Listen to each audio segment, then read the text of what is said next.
Welcome back to this Moneycontrol live stream. You're watching Closing Bell with me, Nandita Khemka. And I'm Santosh Nair. Well, it was a day of consolidation, so to say, on the Wall Street today. After consistently hitting record highs last week, some bit of Monday blues set in today, where we saw a 90-point cut on the index. So the Nifty ended below that 22,200 mark. In fact, even below that 22,150 mark rather. 350-point cut coming in on the Sensex. Even the mid and small cap indices, ended with marginal losses, 2/10 or 0.3% kind of losses coming in there. But important to note that the India VIX index saw a surge of 4%. Of course, we are, placed at record high levels, and it is not surprising to see the increase in volatility at these levels. Before I speak about individual losers and gainers, let me, talk to Santo about, what he's making out of the texture of the markets. Last week, Santo, we've consistently hit record highs, right?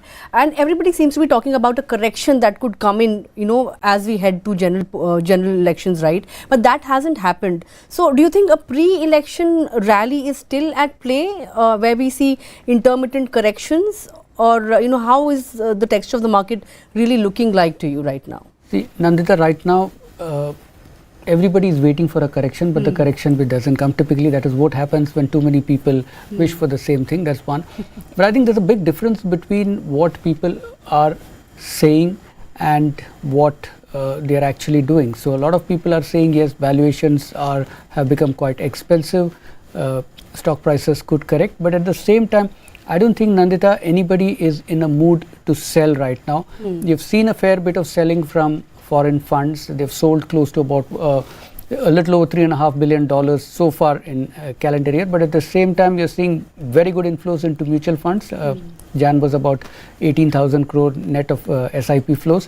Plus, you're seeing good money coming from the high net worth individuals also. Plus, retail investors who directly invest in stocks. So, one of the reasons, Nandita, you're not seeing a deep correction is that, to use a cliched term, which is that money waiting on the sidelines. So many people are still waiting to put money into the market that at every correction, a lot of people once again jump in, which is why you're not seeing the corrections also being deep. In fact, if you see from December onwards, when we've seen regular corrections, the fall is not very steep. So indices correct about, say, 1.5%, or even 2%, but within the next 2-3 days, they very quickly make up for it. So this is a market probably where yes, valuations may be expensive, but there is a lot of liquidity at this point in time, and people don't see any compelling reason to sell right now. So, unless there is some major negative event or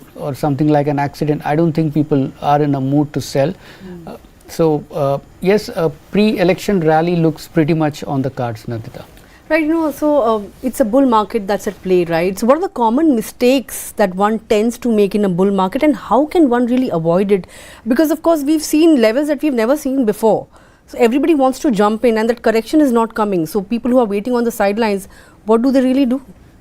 I would think, Nandita, see, during a bull market, you bet on any stock, it makes money for you. But if you look at the portfolio closely, there will be stocks where you just got lucky. The companies don't really deserve those valuations, but are still because there is a bull market going on, the stock prices have also moved up sharply.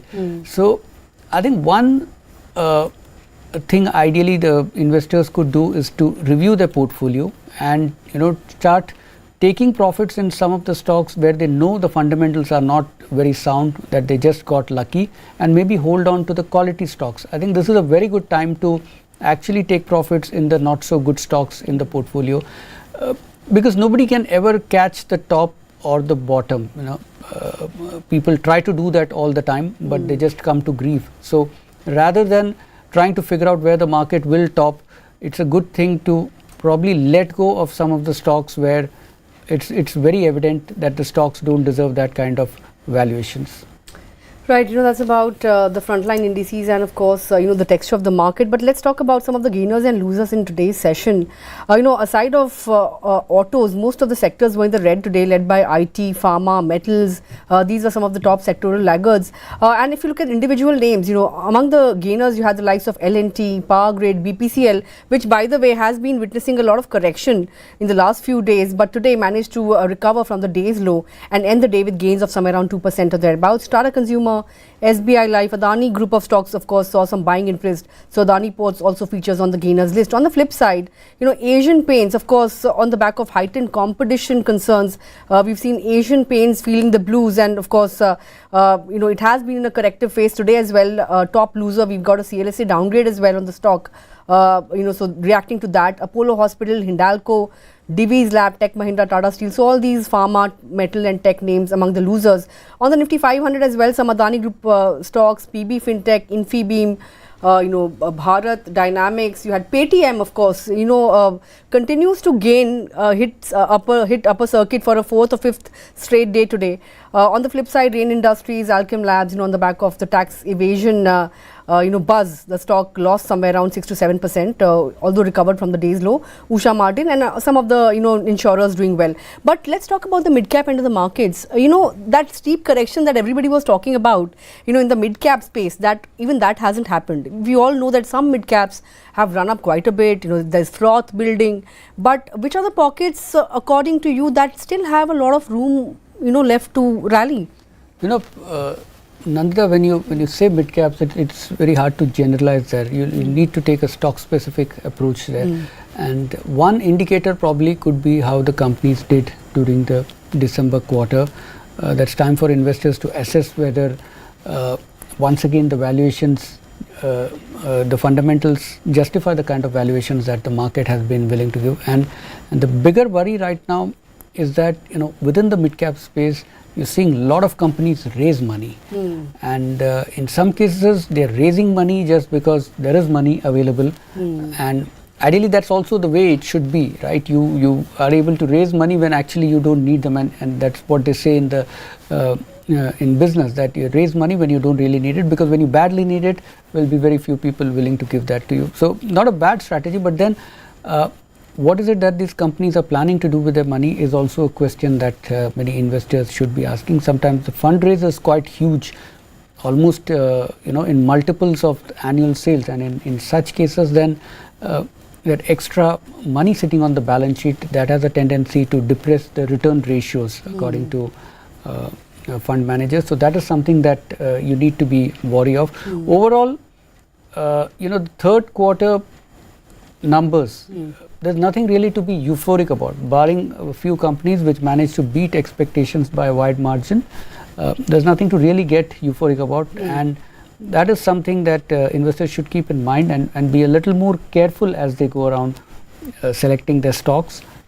Makes sense to cut back exposure to some of the not so quality names, and then look for value probably, especially in companies where there is potential at this point in time, but they may not have performed, because the big returns eventually comes when you're willing to take a huge risk. Right. Else, if you stick with the tested names which have already run up quite a bit, again, very difficult to make huge returns.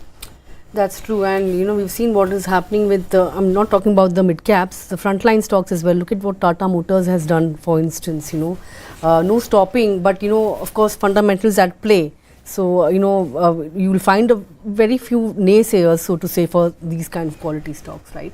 But with that, let's take a look at the top stocks that are on our radar this afternoon, starting with Asian Paints. Of course, the stock has been feeling the blues for quite some time now in the run up to the Grasim's launch of Birla Opus that happened last week, and we've seen how Asian Paints, I beg your pardon, has reacted to that. Feeling the blues clearly, all the other paint makers as well, the likes of Berger Paints and the likes. This year so far, the stock has shaved off somewhere around 15%, and that too at a time when the market is hitting fresh highs. Of course, increased competition comes as a negative, and you have CLSA downgrading the stock to a sell. Target price has also been cut below the 3,000 rupee mark to 2,425, and of course CLSA has also taken note of the increased competition and the intensity with which Birla Opus has come to the market, of course it plans to rake in revenues to the tune of 10,000 crores in 3 years itself, and also the fact that it aims to turn EBITDA positive within the same time frame. It has launched at a very large scale. It has already, enrolled 3 lakh painters and contractors. I mean, that's something which I think took the market by surprise, right?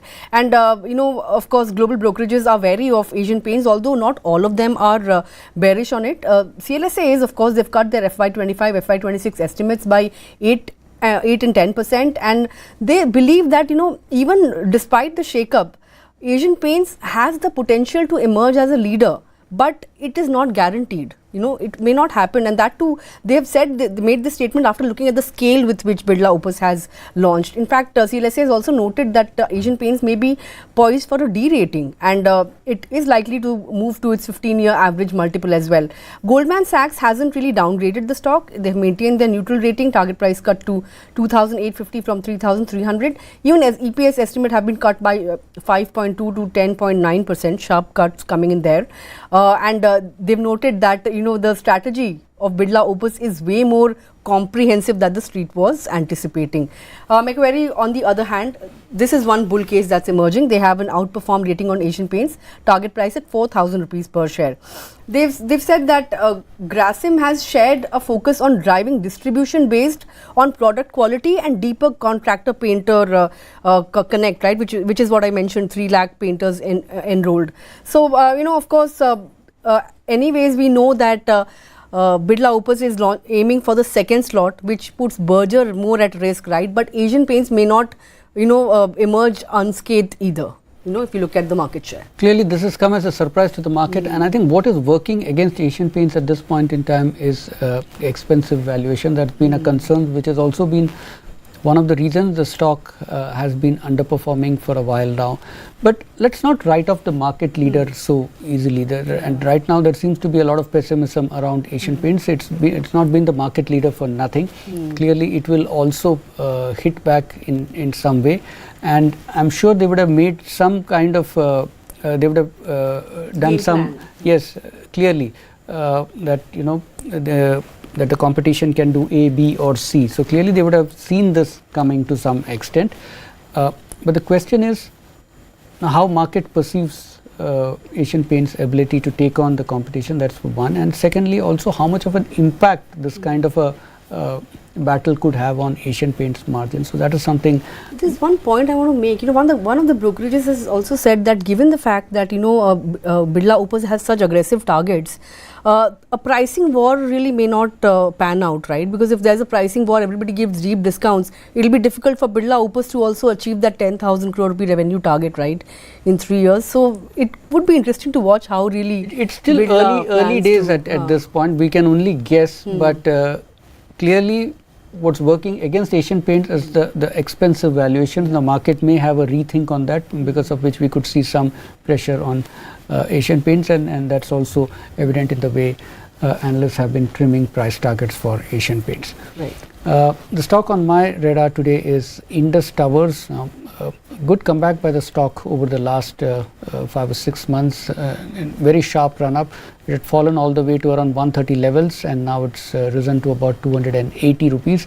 Now, the main thing that the street is betting on at this point is that a revival in VI's fortunes. VI has said that it will raise funds, and once it's able to raise funds, then it should also be able to repay some of the money that it owes to Indus Towers. Besides, expansion of VI's network is good news for Indus Towers. That is the big bet the market is taking at this point in time. Although looking at the run up, Nandita, I do get a feeling that the market may have discounted a lot already, and even if the development does come through, the gains from here on perhaps could be a little muted. Right. I think the street also took heart from the fact that KM Birla at the launch of Birla Opus mentioned that they are looking for an investor. Nothing that he's not said earlier, but he reiterated, and that of course concerns over telecom being a duopoly market have been kind of put to rest in a way, right? And of course we'll be watching out for that fundraise meeting tomorrow and we'll see how really things pan out there. But the other stock on my list today is Skipper. Now it is a manufacturer of PVC solid waste and vein pipes. It has bagged a big order of 737 crore rupees from Power Grid. It pertains to design, supply and construction of a new 765 kV transmission line project. Now, with this project, the YTD year-to-date order intake for Skipper has reached has crossed 3,900 crore rupees, right? That's a huge order intake, right? Even for on a YTD basis, it's just been 2 months. So in fact, if you look at the performance, quarterly performance of the company, it has been fairly good.